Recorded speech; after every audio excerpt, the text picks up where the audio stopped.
Assalamualaikum warahmatullahi wabarakatuh. Alhamdulillah, innal hamdalillah nahmaduhu wa nasta'inuhu wa nastaghfiruh wa na'udzu billahi min syururi anfusina wa min sayyiati a'malina. May yahdihillahu fala mudhillalah wa may yudlil fala hadiyalah. Asyhadu an la ilaha illallah wahdahu la syarikalah wa asyhadu anna Muhammadan abduhu wa rasuluhu la nabiyya ba'da. Allahumma salli wa sallim wa barik alaihi. Allahumma ighfir lana wa liwalidina wa li jami'il muslimina wal muslimat wal mu'minina wal mu'minat al ahya'i minhum wal amwat. Ibadallah, usikum wa iyaya bittaqwallah faqad fazal muttaqun.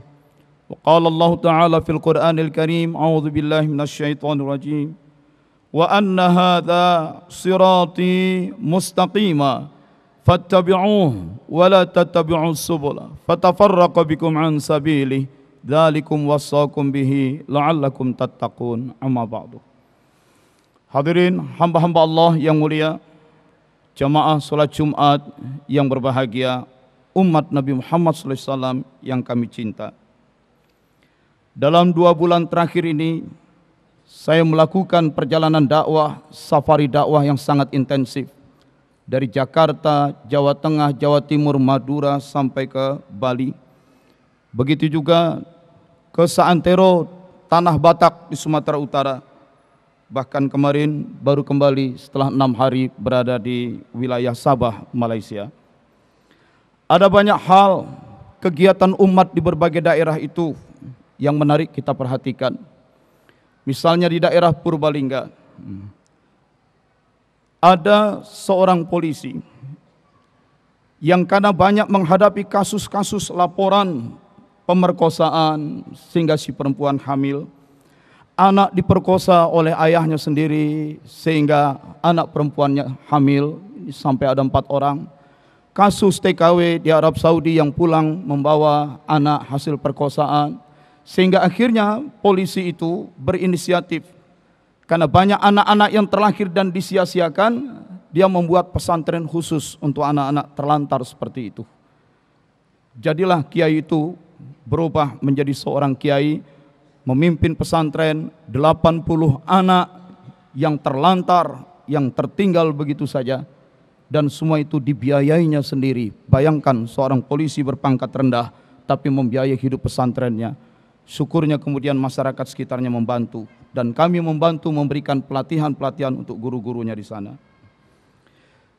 Di Jawa Timur dan Madura ada hal yang menarik. Rupanya kaum muda umat Islam di sana yang sebelumnya begitu fanatik, sangat hormat, sangat setia dan loyal kepada para kiainya, sekarang kaum muda muslim semakin bertambah kritis. Sehingga ada semacam keluhan di kalangan para kiai. Anak-anak muda semakin berani mengkritik kiai dan kurang hormat lagi kepada para kiainya.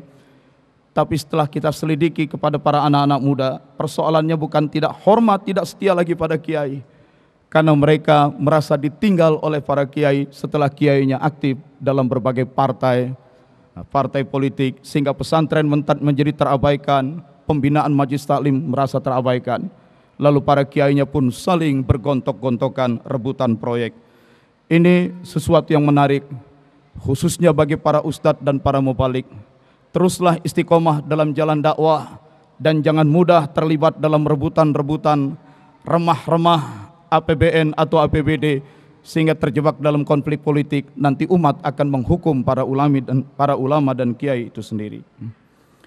Di Bali, umat Islam yang minoritas di tengah-tengah masyarakat Hindu semakin menunjukkan semangat dakwahnya, dan semakin banyak teman-teman saudara-saudara kita yang beragama Hindu ikut mengamalkan wirid dan zikir meskipun mereka secara formal bukan muslim. Hukum adat sangat ketat. Kalau seseorang berpindah agama, itu bisa mendapatkan pengucilan, hukum adat yang keras. Tetapi juga mereka merasakan bahwa konsep ketuhanan dalam Islamlah yang paling jelas. Bahwa yang disebut Tuhan mestilah satu. Dan satu itu dia yang paling kuasa, paling kaya, paling hebat, paling mengendalikan alam semesta, yang menghidupkan dan mematikan, paling segala-galanya.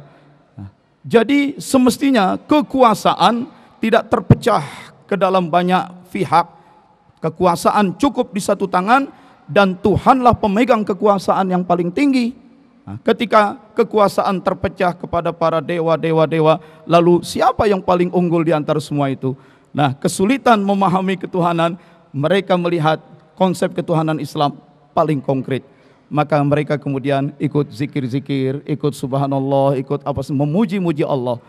Mudah-mudahan Allah berikan hidayah. Hukum adat masih terlalu keras untuk mereka keluar dari agama. Tapi kebutuhan jiwa, kebutuhan rohani, dan intelektualitas tidak bisa kebutuhan itu dipenuhi kecuali dengan konsep akidah, syariah, dan akhlak Islam. Begitu juga di tanah Batak, di Sumatera Utara sana, semakin banyak tumbuh pesantren-pesantren. Yang 10 tahun lalu hampir tiap tahun saya ke sana. Tapi dari tahun ke tahun pesantren-pesantren itu semakin besar, semakin banyak keluarga-keluarga yang mengirim anaknya mendalami Islam di pesantren. Artinya ajaran Islam ini pun semakin menarik minat pada masyarakat di sana. Terakhir, perjalanan di negeri Sabah di 3 kota, Kinabalu, Sabah, dan Sandakan. Saya pun melihat bergairahnya umat Islam di Malaysia dalam menggelorakan dakwah. Meskipun ada di antara mereka yang sedikit mengalami semacam kegusaran. Nah, apa kegusarannya? Ini akan saya sampaikan dalam khutbah ini.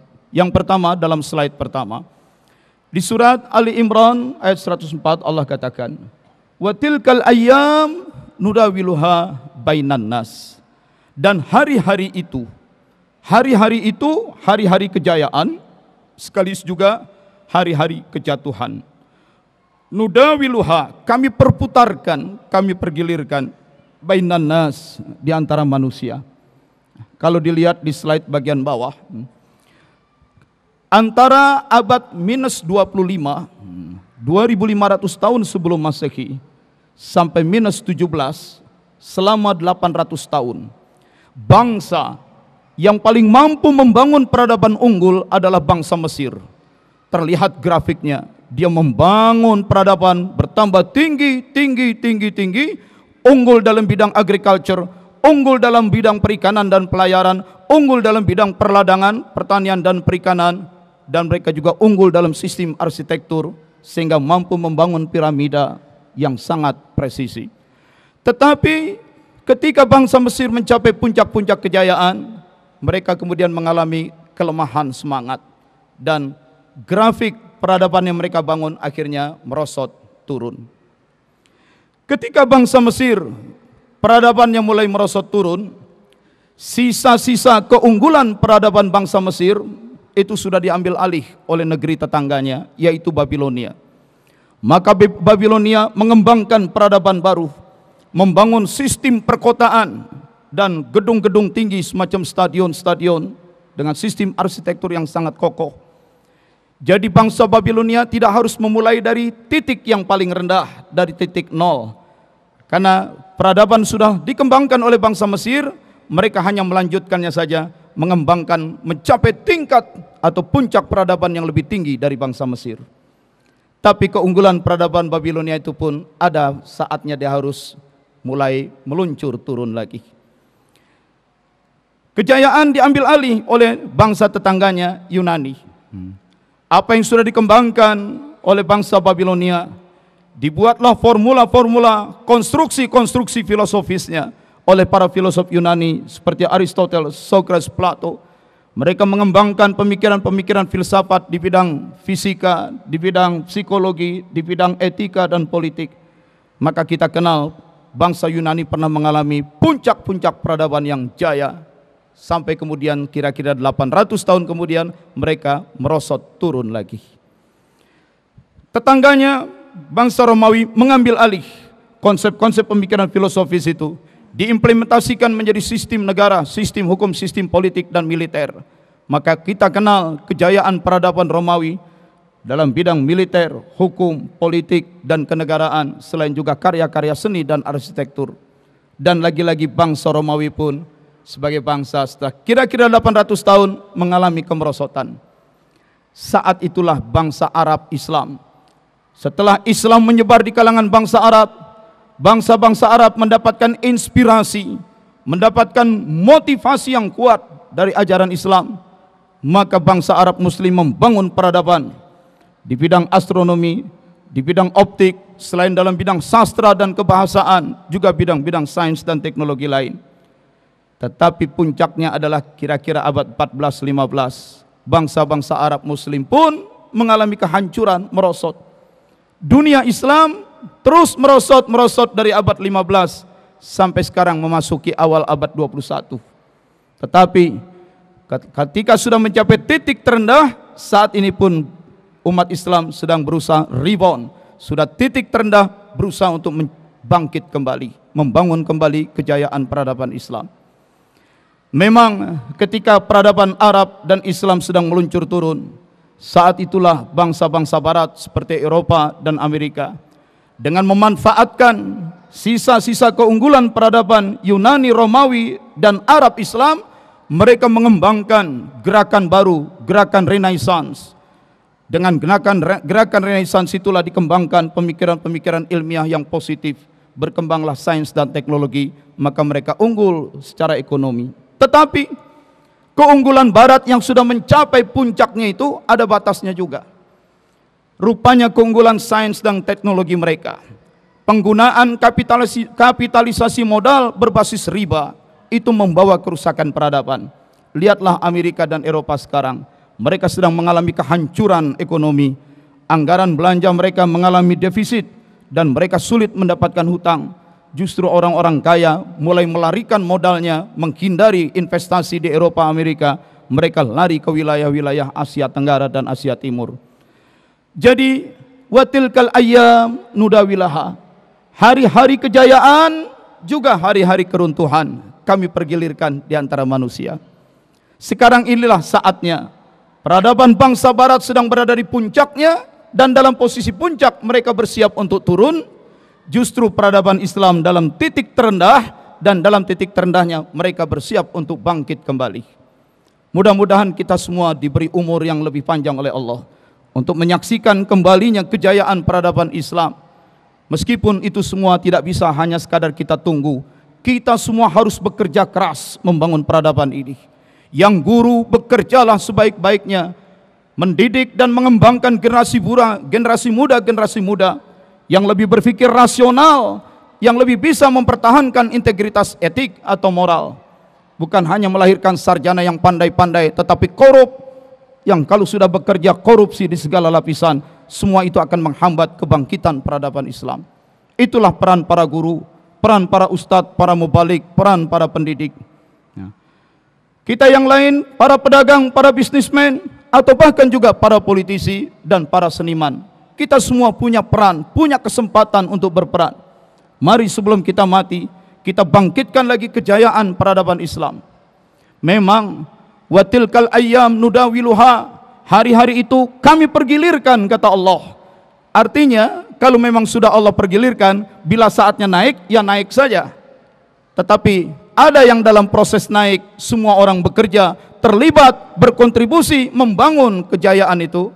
Tapi ada juga para pemalas. Para pemalas pun ikut terbawa naik juga. Namun tentu saja di akhirat akan beda. Siapa yang paling banyak mendapatkan ganjaran pahala? Marilah kita kembangkan kegiatan-kegiatan keilmiahan. Kita kembangkan lembaga-lembaga pendidikan. Dan yang paling penting, memunculkan leader, kandidat-kandidat, calon-calon pemimpin-pemimpin baru di tengah masyarakat. Pendidikan leadership menjadi sangat penting. Hadirin hamba-hamba Allah yang mulia, dalam proses membangun peradaban, pada slide kedua kita lihat Quran di dalam surat An-Nisa ayat 59. Allah berpesan, ya ayyuhalladzina amanu atii'ullah wa atii'ur rasul wa ulil amri minkum. Wahai orang-orang yang telah mengimani, atii'ullah, taati olehmu Allah, taati olehmu itu Rasulullah, juga ulil amri di antara kalian. Uli artinya yang memiliki, yang menguasai. Amr bisa bermakna urusan, jamaknya umur. Wa ilallahi turja'ul umur. Kepada Allah lah dikembalikan semua urusan, semua persoalan. Amr selain bermakna urusan atau persoalan, amr juga berasal dari kata amara ya'muru, memerintah. Maka amr berarti daya perintah. Apa itu daya perintah? Kekuasaan yang sah, kewenangan, authority. Apa itu ulil amri? Orang-orang yang menguasai persoalan dan punya kewenangan. Taati olehmu Allah, taati olehmu Rasul.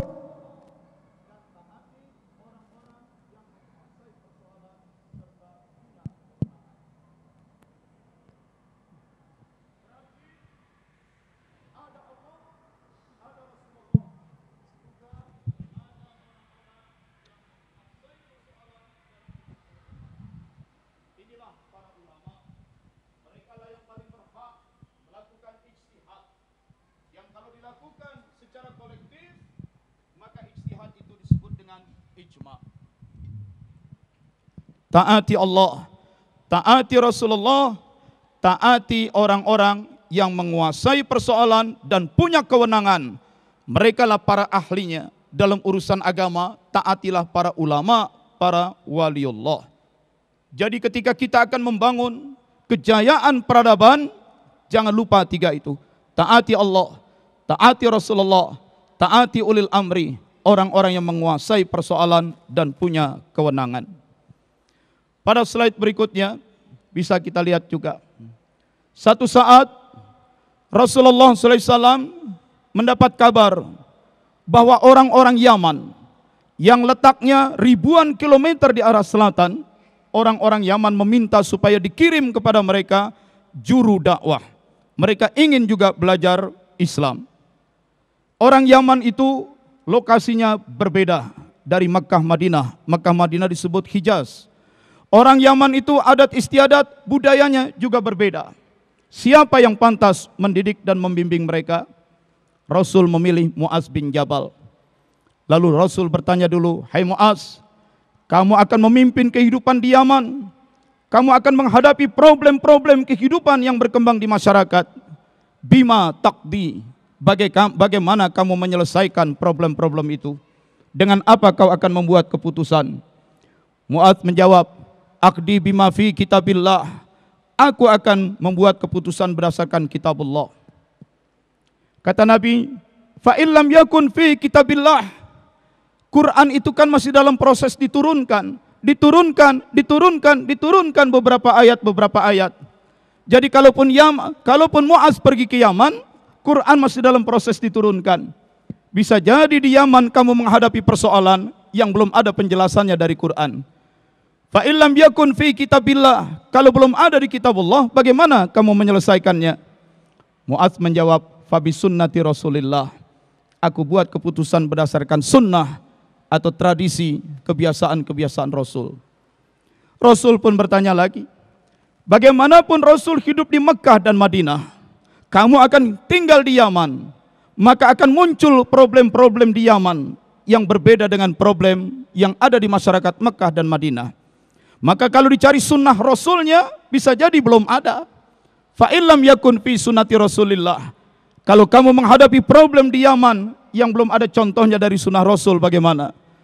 Mu'az menjawab, ajtahidu, akan ku ijtihadkan, ku pekerjakan semaksimal mungkin, ra'yuku, fikiranku. Dan Rasulullah senang dengan jawaban itu. Hadis-hadis ini sahih. Jadi dalam kita membangun peradaban, taati Allah, taat Allah, ikut kitabullah. Taat Rasul, ikut sunnah Rasul. Kalau tidak ada uraian rinci di kitabullah, tidak ada rincian di sunnah Rasul, lakukan ijtihad. Siapa yang melakukan ijtihad? Tentu ulil amri, orang-orang yang menguasai persoalan dan punya kewenangan. Nah, masalahnya, Quran dari Allah, cuma satu Quran. Sunnah Rasul dari Rasulullah, dan Rasulullah Muhammad SAW cuma satu, beliau pun sudah wafat. Quran dan sunnah Rasul ini di tiap-tiap zaman, di berbagai tempat difahami oleh orang. Yang namanya manusia bisa jadi kepalanya, rambutnya sama hitam, tapi pemikiran dan pemahaman bisa berbeda-beda. Quran dan hadis ditafsirkan begini, ditafsirkan begini, ditafsirkan begini, difahami begini. Bisa saja penafsiran itu berbeda-beda. Maka sangat mungkin muncul keadaan seperti slide berikutnya. Seperti sebuah roda sepeda, sebuah roda yang ada jari-jarinya. Lihatlah jari-jari sepeda. Di bagian tengah, jari-jari sepeda itu saling berdekatan, bahkan menyatu. Tetapi makin ke pinggir, makin keluar, jari-jari sepeda itu semakin berjarak. Dengan tetangga sebelahnya saja jaraknya makin lebar, apalagi jari-jari yang arahnya berlawanan. Begitu juga pemahaman keagamaan. Dan terus berubah. Quran dan hadis perlu ditafsirkan,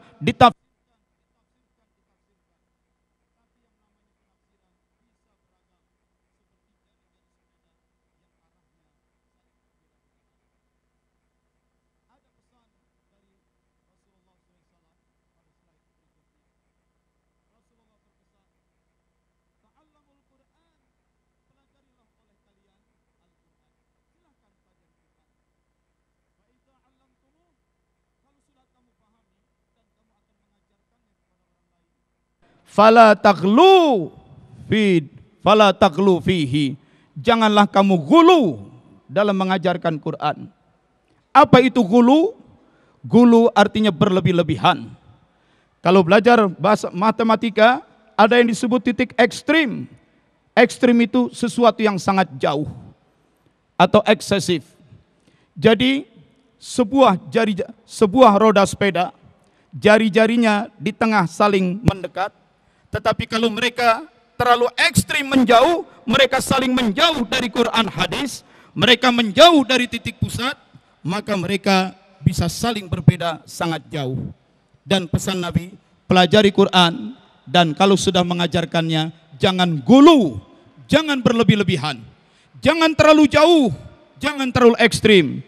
Sebab kalau kau ajarkan agama terlalu jauh, terlalu ekstrim, maka kamu nanti dengan sebelah-sebelah kamu bisa saling berbeda. Bahkan dengan yang bertolak belakang kamu bisa saling bermusuhan. Hal ini sudah terjadi di kalangan umat-umat agama sebelum kedatangan Islam yang disebut Ahlul Kitab. Maka dalam Quran Allah pun berpesan, ya ahlal kitab, wahai ahlal kitab, la taghlu fi dinikum. Jangan kamu berlebih-lebihan dalam beragama. Sebab kalau kamu berlebih-lebihan, kamu ekstrim, kamu akan terpecah belah. Seperti jari-jari sepeda, makin jauh dari pusat, dengan tetangga sebelah pun makin berbeda-beda. Akhirnya dalam Sahih Bukhari kita jumpai pesan Rasulullah, ahabuddin ilallah, cara beragama yang paling disukai oleh Allah, al-hanifiyatus samhah. Apa itu hanifiyah? Hanifiyah itu artinya carilah titik-titik temu. Jangan kalian mencari-cari perbedaan dan membesar-besarkan perbedaan. Makin jauh kamu dari Quran dan hadis, kamu akan makin berbeda. Ketika perbedaan itu dibesar-besarkan, kamu makin ekstrim lagi, kamu makin berbeda-beda lagi. Jangan. Tapi usahakanlah hanifiyah. Apa itu hanifiyah? Carilah titik temu. Carilah titik temu. Jari-jari sepeda, kalau mau ketemu titik temunya, mereka harus ke titik tengah. Bersikaplah ke tengah, jangan bersikap ke pinggir ekstrim. Sikap selalu mencari titik temu, sikap untuk selalu mencari titik tengah. Itu yang dalam bahasa Arab disebut hanifiyah, yang dalam bahasa Inggris disebut moderate, sikap moderat. Jangan ekstrim. Ekstrim itu terlalu jauh dan mencari-cari perbedaan terus. Merasa paling benar sendiri, orang lain selalu salah. Tapi berusaha mencari titik temu, mencari titik tengah. Hanifiyah, itu yang disebut moderat. Tapi jari-jari sepeda sudah sampai di tengah, ternyata mereka masih tetap berbeda, tidak menyatu juga. Memang sudah dasarnya berbeda, perbedaan tidak bisa dihindari. Sikapilah dengan samhah, tasamuh, yaitu toleran.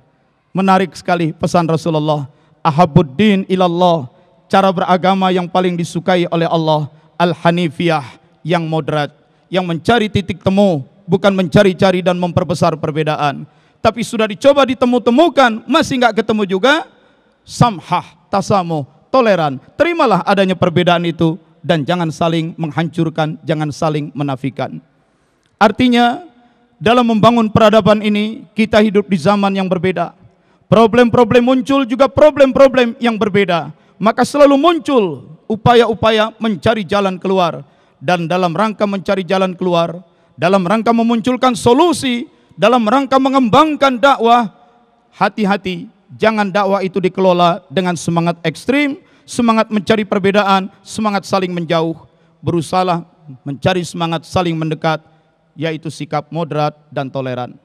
Karena itu, jangan mudah melakukan tabdi', tiap sebentar mengatakan kamu bid'ah, kamu bid'ah, kamu bid'ah. Sebab ketika kita mudah menuding orang kamu bid'ah, kamu bid'ah, kullu bid'atin dhalalah, setiap bid'ah itu adalah sesat. Wa kullu dhalatin finnar, setiap sesat masuk neraka. Artinya, mudah kita membidah-bidahkan orang, sama juga kita mudah meneraka-nerakakan orang. Urusan neraka seseorang bukan hak kita, itu hak Allah. Kalau baru perbedaan-perbedaan tafsir, janganlah saling menerakakan. Apalagi sampai kemudian melakukan tasyrik, mensirik-sirikan orang, bahkan mengkafir-kafirkan orang.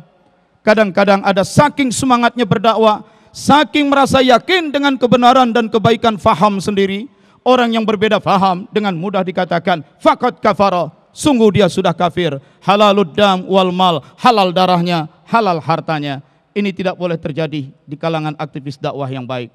Janganlah umat yang sedang bergairah, seluruh dunia Islam, peradaban Islam sedang bangkit, janganlah kebangkitan umat ini dihancur atau diperlambat dengan mudahnya kita membangun sikap perpecahan dan porak-poranda. Ingat, inna habuddin ilallah al-hanifiyatu samhah. Cara beragama yang paling baik, yang paling dicintai oleh Allah adalah yang moderat dan toleran. Hindari perpecahan dan perpisahan, apalagi sampai mudah mengkafir-kafirkan orang. Pesan Nabi, siapa yang mengkafirkan orang lain, padahal di mata Allah orang itu belum kafir atau tidak kafir, maka kekafiran itu akan berbalik pada dirinya sendiri. Naudzubillah min dzalik. Mudah-mudahan kita menjadi orang yang membangun peradaban Islam dengan sikap moderat dan toleran. Barakallahu li wa lakum. Semoga Allah memberikan barakah, keberkahan untuk saya dan Anda semua. Wa nafa'ana minal ayatil Qur'an wa zikril hakim. Fastaghfiruh innahu huwal ghafurur rahim.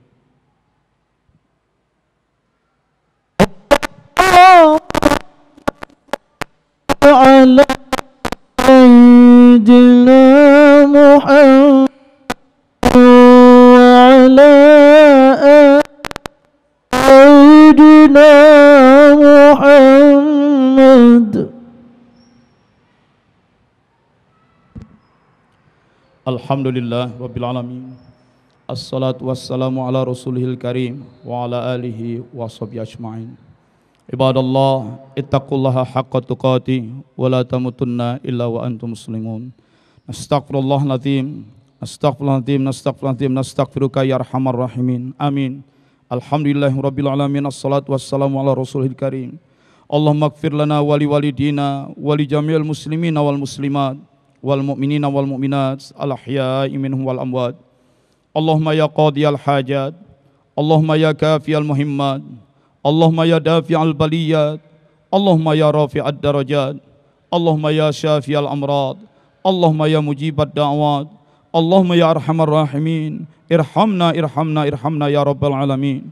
Rabbana iftah bainana wa baina qaumina bil haqqi wa anta khairul fatihin. Rabbana anzilna munzalan mubaraka wa anta khairul munzilin. Wa'tasimu bihablillah wa sallallahu ala Muhammadin wa ala alihi wa sahbihi ajma'in walhamdulillahi rabbil alamin. Ibadallah, innallaha ya'muru bil 'adli wal ihsan wa ita'izil qurba wa yanha 'anil fahsya'i wal munkari wal baghi ya'idzukum la'allakum tadhakkarun. Fadhkurullaha wa aqimis shalah, innas salata tanha 'anil fahsya'i wal munkar wa la dzikrullahi akbar wallahu ya'lamu ma tasna'un. Aqimis shalah.